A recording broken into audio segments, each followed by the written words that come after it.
Okay. مساء الخير. So nice to see you.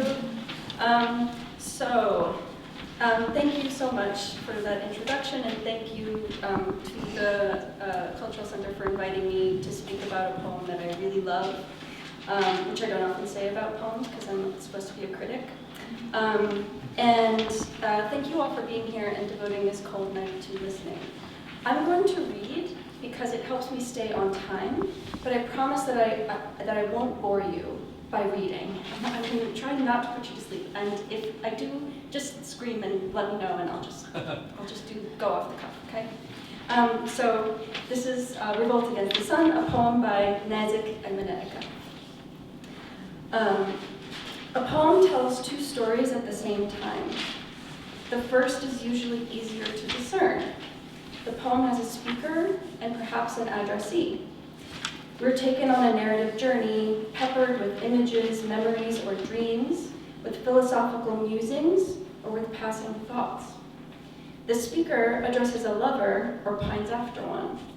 They dwell on an image, or they string several together.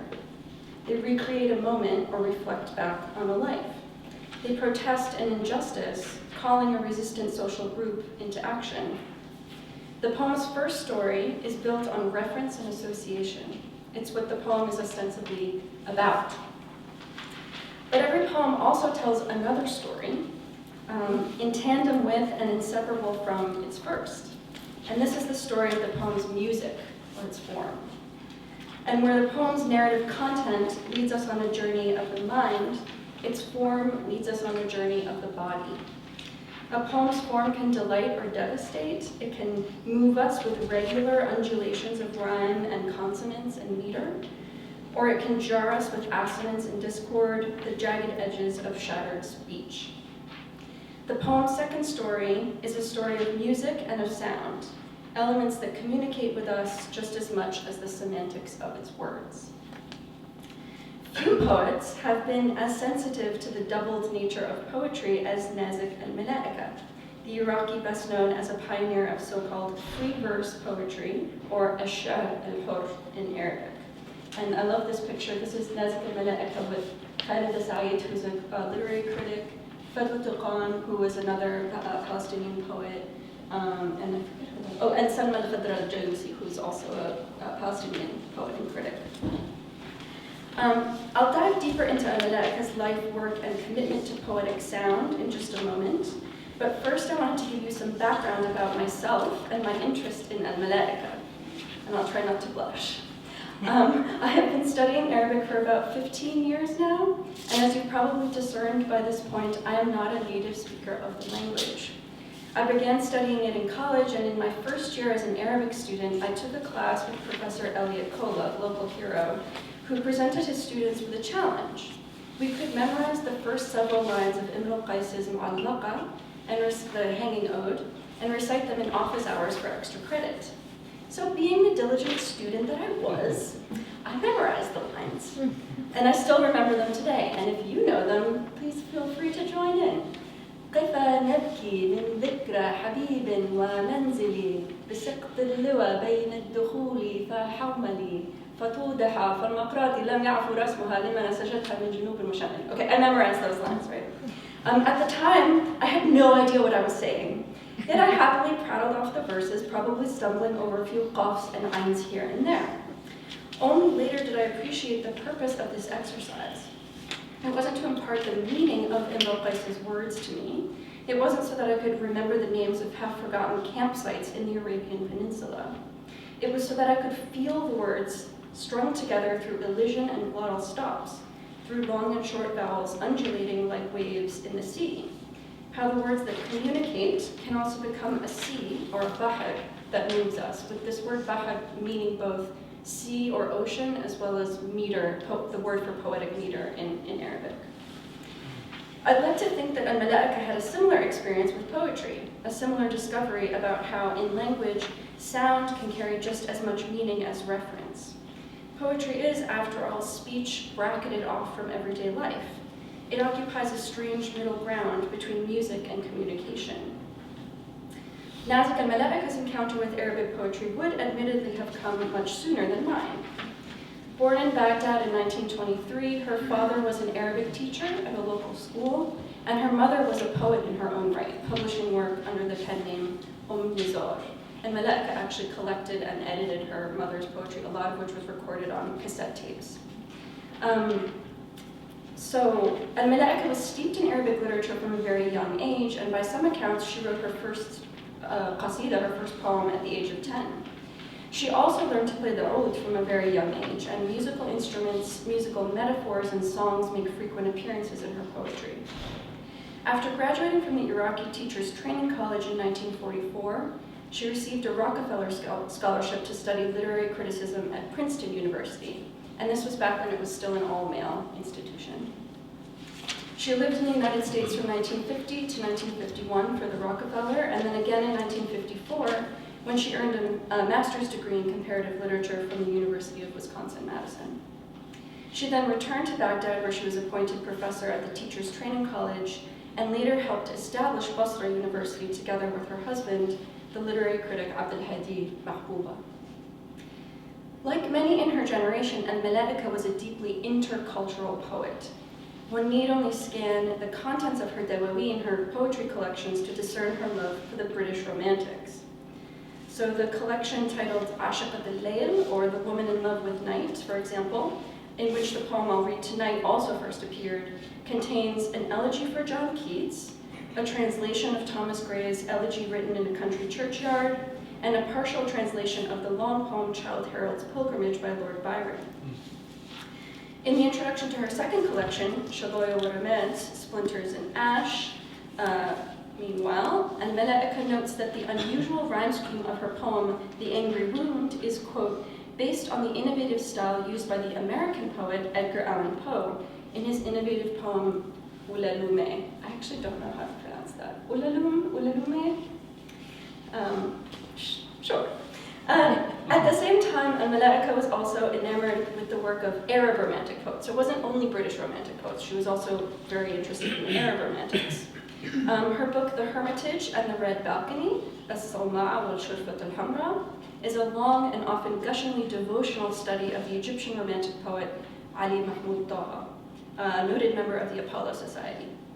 And it's not difficult to see Al-Malaika's frequent mentions of perfumed flowers and fragrant hills, light and darkness, pain, grief, and death as echoes not only of the suffering Keats and the Gothic Poe, but also of such famed Arab romantics as Ilyas Abu Shabaka, Abu Qasim al-Shabbi, and Gibran Khalil Gibran.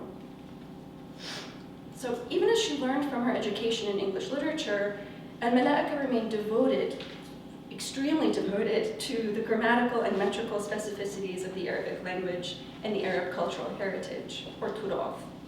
For Al-Malaika, a poet and an oud player, poetry, music, and meter were inseparable. This is true throughout her landmark critical study, Issues in Contemporary Poetry, Qadaya al-Shi'r al-Mu'asir, from 1962. So in that critical study, she writes, quote, poetic feet have their roots in music and are as stable and fixed in any language as numbers are in math. End quote. Indeed, nearly every time the word meter and wazn is mentioned in this text, musical terminology is not far behind. So for Al-Malaika, quote, meter is the soul that electrifies literary material, transforming it into poetry. Indeed, images and feelings do not become poetic in the true sense until they are touched by the fingers of music and the pulse of meter beats in their veins. So you can see how the body is really important to her in her quest to find the right meter and the right music for something. Malaika also characterizes meter as, quote, a jolt of magic that courses through a series of words, electrifying them with a hidden stream of inspired music. In every chapter of Qadaya then, and throughout much of Al-Malaika's critical writings, one gets the sense that she consistently thinks of the poem more as an oral performance than as a text to be read. Musicality, melody, rhythm, even questions of hesitation, pause, and breathing, these are the practical tools that Al-Malaika uses to assess the quality of a given composition. Here she is again in Qadaya. Rhyme is an important cornerstone in the music of free verse because it creates a ringing that leaves melodies and echoes in the soul. End quote. Indeed, one can think about the poem, quote, like a piece of music with 4 movements. So just to beat a dead horse, she really thought that music was important to poetry, okay? Al-Mala'ika's devotion to the Arabic language, and specifically to its metrical and musical specificities, landed her squarely on one side of a debate that rocked the Arab literary world in the middle of the 20th century. On one side of this debate was a group that Robin Creswell has referred to as the Nationalists, poets and critics associated with the little magazine Al-Adab, which was founded by Sohail Idris in 1953. These poets were, generally speaking, committed to the ideals of Arab nationalism epitomized in the anti-colonial rhetoric of Egyptian President Gamal Abdel Nasser. And, as my friend Qusay al-Attabi has pointed out, they modeled their new project of socially committed literature, Al-Adab al-Multazim, on Jean-Paul Sartre's concept of littérature engagée, committed literature. For Idris and the other critics at Al-Adab, the modernization of Arabic literature was intimately bound up with a nationalist mission, al-Ham al-Qawmi, in a territory somewhere between Western influence and Soviet subservience. These poets did not want to write like Arthur Rimbaud or Charles Baudelaire, but they also did not want to be limited by the often simplistic dictates of socialist realism.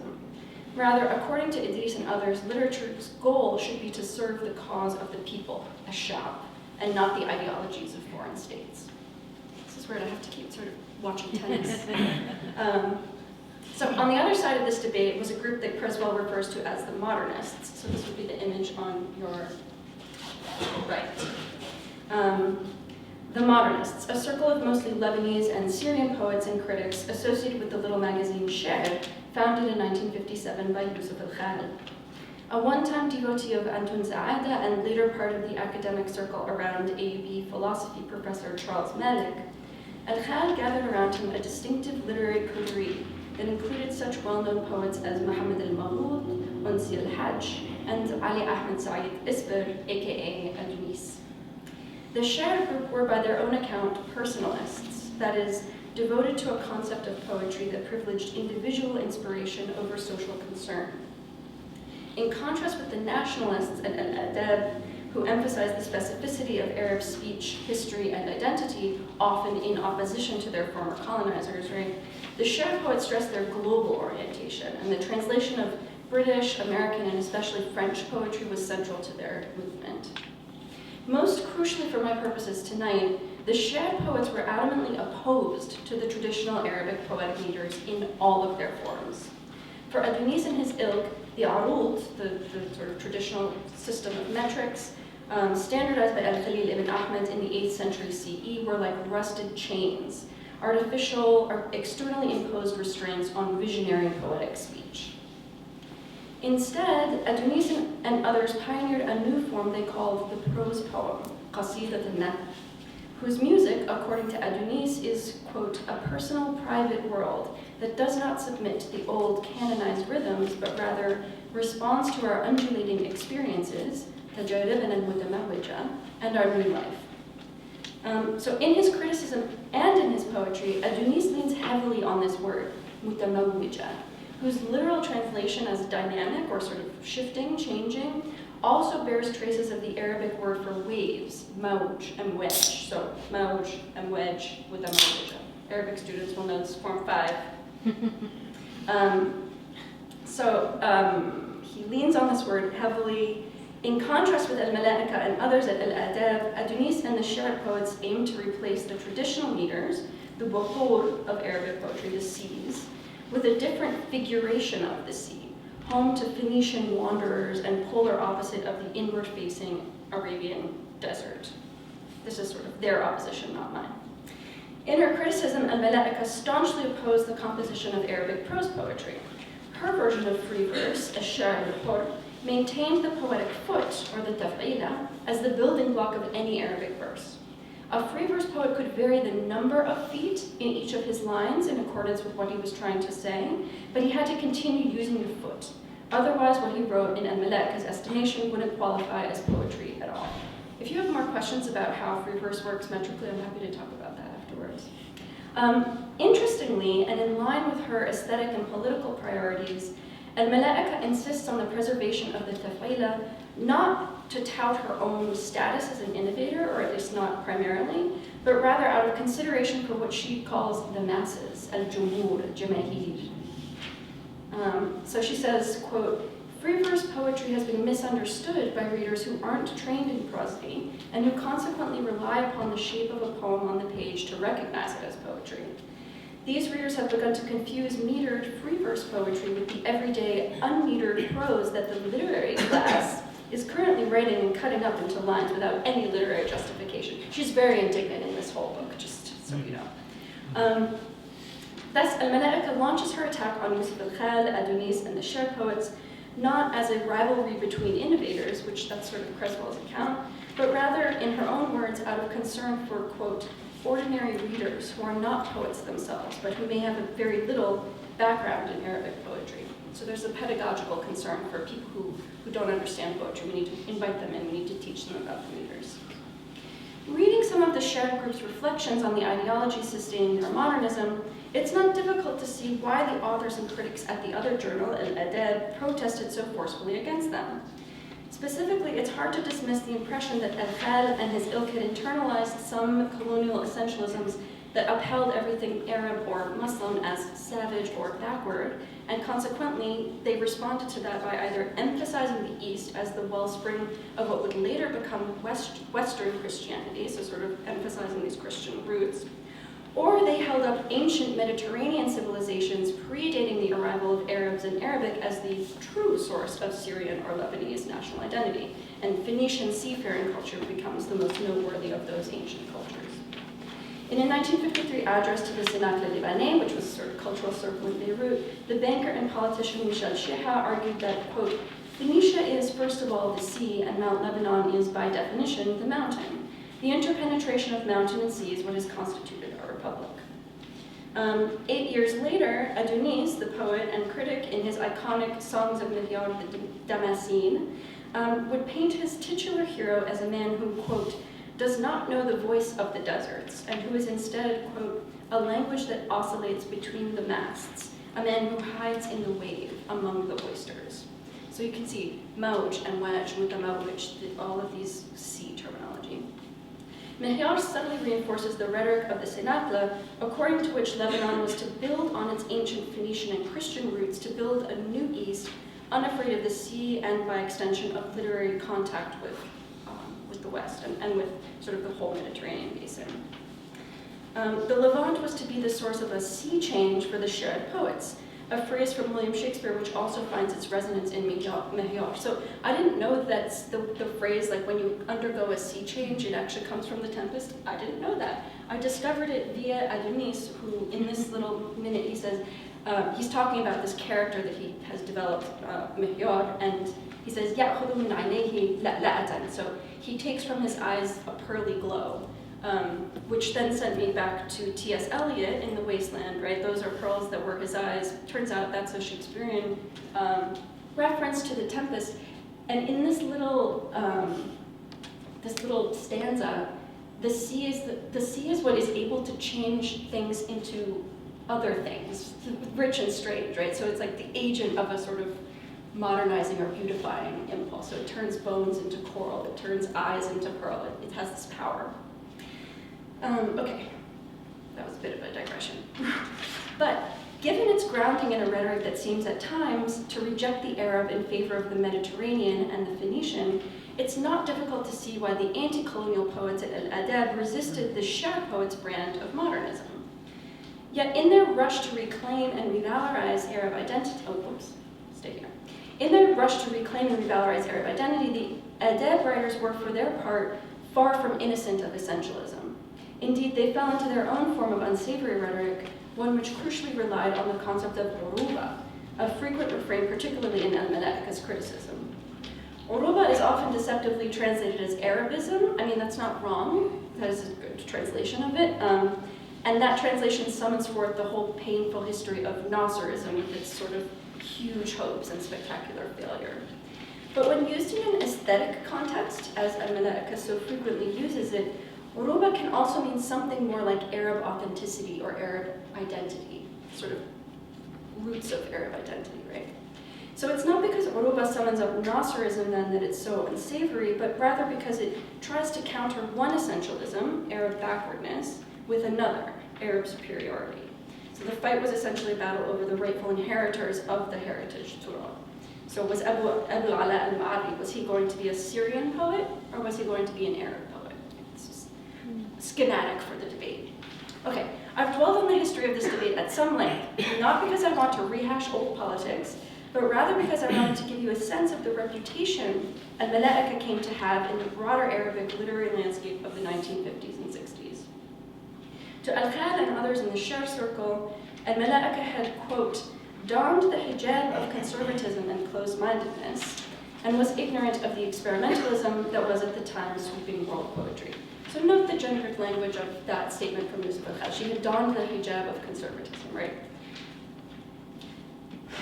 But al-Mala'ika saw herself and her metrical innovations as a liberating force, one which, unlike the prose poem, would draw poetry closer to the masses. So here's al-Mala'ika from Issues in Contemporary Poetry again. She says, quote, the poet wants to be in constant movement. The problems of his age call out to him, and he doesn't have time for the luxury of limitations or the vanity of monorhyme. The burdens of work and a life of producing demand that he create new, more freeing, less prestige-laden styles. In this, he resembles the man who works as a fallah and who feels limited by elegant, opulent clothing because he needs simple clothes that give him the freedom to move and the ability to work. This is why the modern poet created free verse poetry, with its simple style devoid of sedateness. End quote. I believe that the language of poetry as proletarianism, as a culture of the masses, offered al-Mala'ika a way to refute earlier accusations of elitism which had been lobbed against her. With her romantic predilection for melancholic sadness and gothic darkness, she was often criticized early in her career for being an ivory tower poet, clinging to sadness as a way of holding herself aloof from the world, particularly after the publication of The Woman in Love with Night. Al-Mala'ika summarizes and refutes some of these criticisms in a poem titled Accusations, or Tuham, from Splinters and Ash. And this is my translation. I hope you can read it. Sorry, it's a little small. She's a poetess, they say, who's stuck in the clouds, floating in the mirage of the stars. She is selfish and disconnected from the world as it wrestles with mountains of grief. Prone to fantasy, she builds her world out of mist and despises the world of the living. Melancholy, she hates anybody who laughs as she buries her face in distress. Yes, I selfishly love humankind. Prone to dreams, yes, but my life goes on. Melancholy, yes, I speak with flowers. My emotions are bright flames of feeling. They say she is in love with the darkness, adores shadows, is smitten with still, spends her life singing poems to mountains and describing her dreams to the springs. She loves life, but she muddies its waters by forever imagining death. I love darkness, yes, it's true, but in revolt against your dreams. I love life despite the fact that I hate your day's parade. Although Accusations isn't the poem I'll read tonight, I think it serves as a helpful counterpart to Revolt Against the Sun, and it also helps explain my reason for choosing this understudied but important poem to read to you tonight, and also as the title of my forthcoming collection.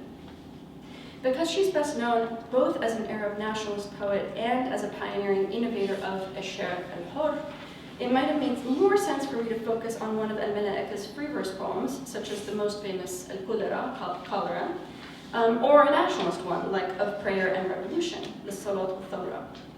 Instead, I'd like to make the counterintuitive suggestion that al-Mala'ika is at her most revolutionary and her most modernist in her putatively romantic poetry.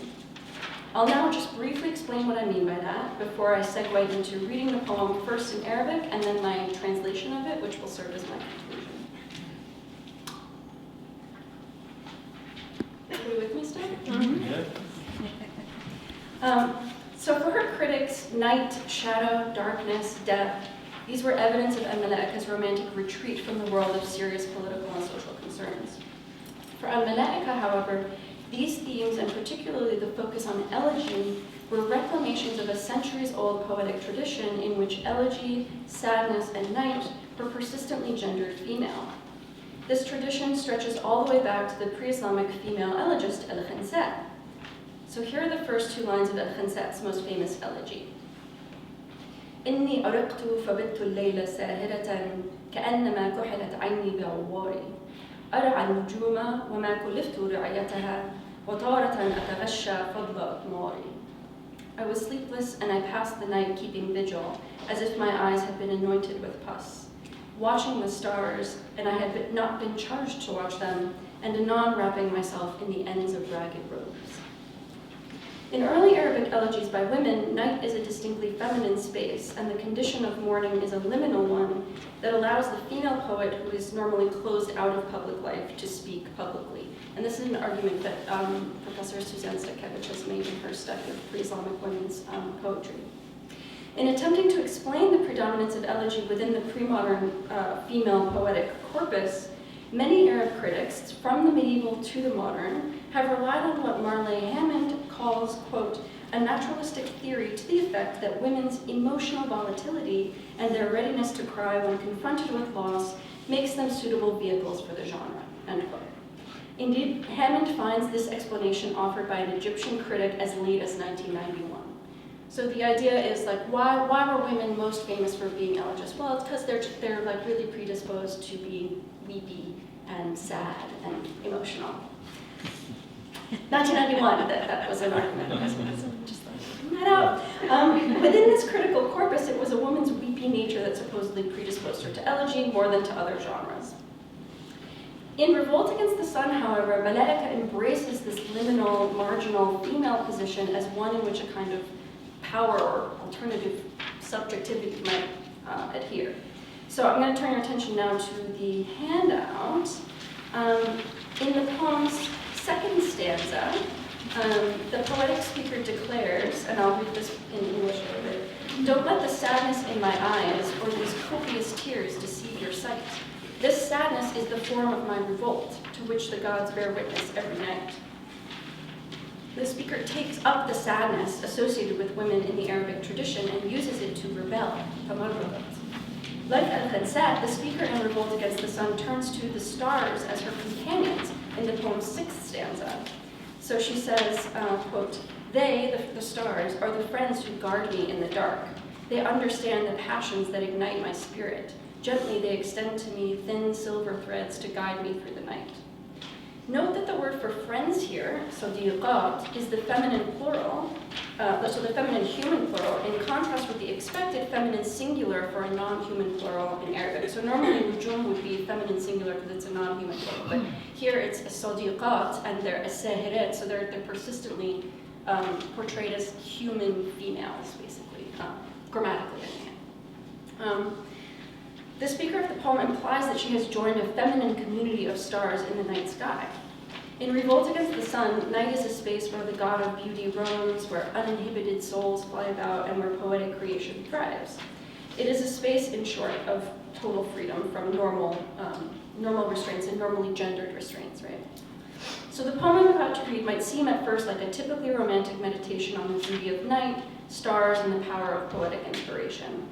But Al-Malaika's use of political terminology like thawra, revolt, and tamarrud, rebellion, along with her insistent and almost, really defiant tone throughout the poem, asks that we read her assumption of the elegiac, nocturnal, and melancholic position not only as a distinctly political act, but also as a distinctly modernist one. She's taking the tradition and she's rewriting it, sort of recoding its tropes. According to such a reading, revolting and rebelling against the sun imply the denunciation of male poetic hegemony and the relegation of women poets to the monothematic, weepy realm of the elegy. In Revolt Against the Sun, Malaika reclaims the feminized space of elegy in order to affirm a strong and willful poetic voice. It is in this sense that I see Malaika as both a nationalist and a modernist. So I'm going to turn now to the poem in Arabic. I will read it, and I'll read my translation.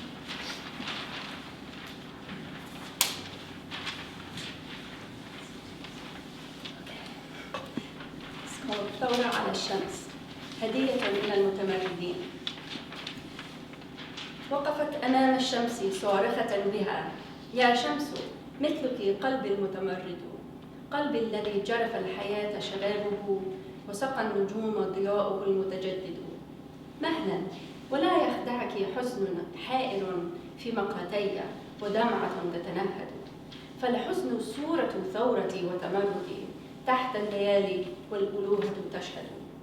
مهلا ولا يخدعك حسن ملامحي وشحوب لوني وارتعاش عواطفي، وإذا لمحت على جبيني حيرتي وصدور حزن الشاعر الجارف، فهو الشعور يثير في نفس الأسى والدمع في هول الحياة العاصف، وهي النبوة لم تطر فتمردت بالحزن في وجه الحياة الكاسف. شفتي مطبقتان فوق أساهما، عيني ظامئتان للأنداء، ترك المساء على جبيني ظله وقضى الصباح على جديد رجائي. فأتيت أسكب بطبيعة حيرتي بين الشذا والورد والأفياء، فسخرت من حزن العميق وأدمعي وضحكت فوق مرارتي وشقائي. يا شمس حتى أنت يا لكآبتي، أنت التي ترنو لها أحلامي، أنت التي غنى الشباب باسمها وشدى بفيض ضيائها البسام، أنت التي قدستها واتخذتها صنما ألوذ به من الآلام. يا خيبة الأحلام ما أبقيت لي إلا ضلال كآبتي وظلامي. سأحطم الصنم الذي شيدته لك من هوايا لكل ضوء ساطع، وأدير عيني عن سناك مشيحة ما أنت إلا طيف ضوء خادع، وأصوغ من أحلام قلبي جنة تغني حياتي عن سناك اللامع. نحن الخياليين في أرواحنا سر الألوهة والخلود الضائع. لا تنشر الأضواء فوق خميلتي، إن تشرقي فلغير قلب الشاعر. ما عاد ضوءك يستثير خوالجي، حسب نجوم الليل تلهم خاطري.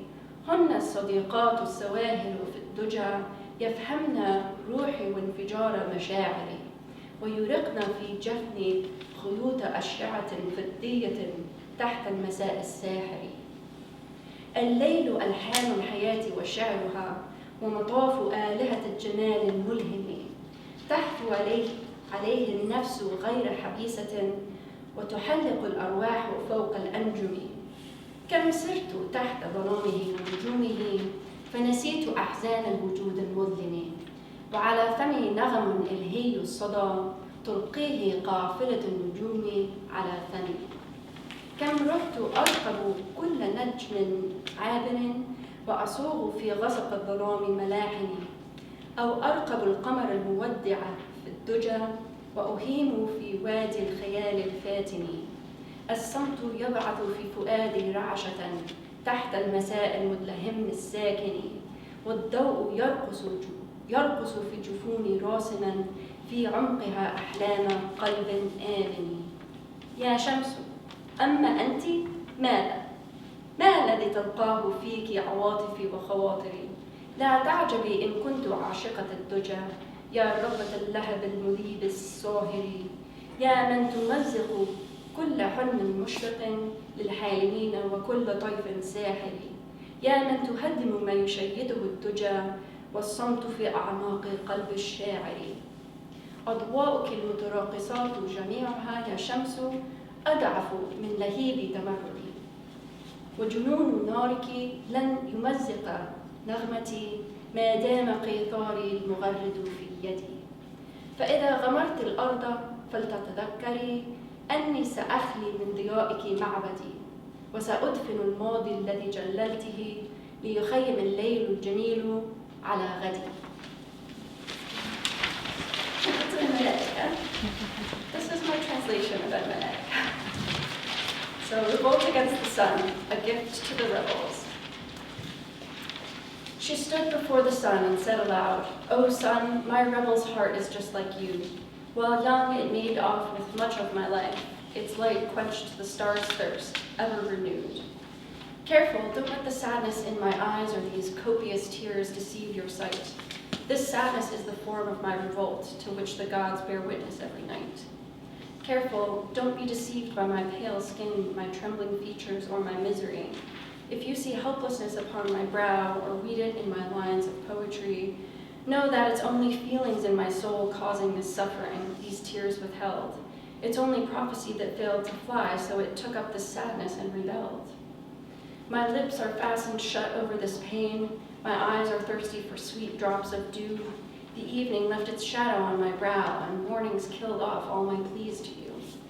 I came to pour out my uncertainty in nature, amid fragrances and shadows.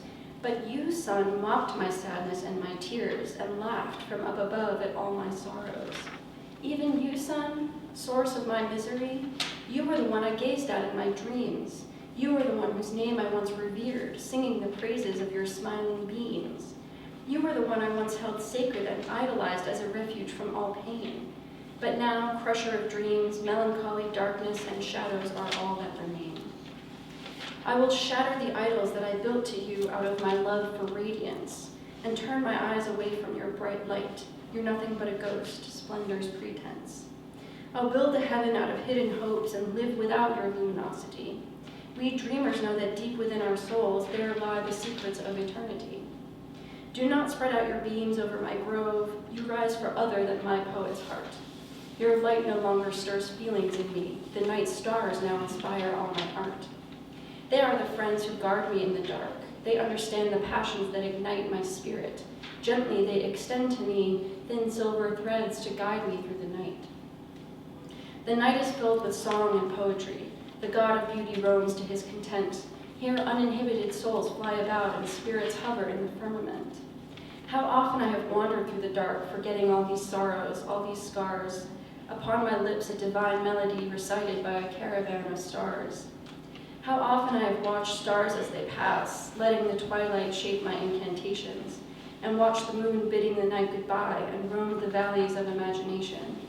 The silence sends a shiver through my spine beneath the evening's dome so still and dark. Light dances painting on my eyelids with the dreamy palette of a hopeful heart. And as for you, O sun, what can I say? What can my passion hope to find in you? Don't be surprised that I'm in love with dark, mistress of cruel flames that melt us through. You rend our dreams before they can appear. You decimate what we build in the dark. You shatter visions of utopia and break the silence in a poet's heart. Your dancing lights combined look pale, O sun, compared to my resistance and its fire. Your light cannot banish my melodies so long as my hands grasp this singing lyre. If you should flood the earth, remember this: my temple has no room for your cruel light. I aim to bury the past you revealed and live beneath the canopy of night.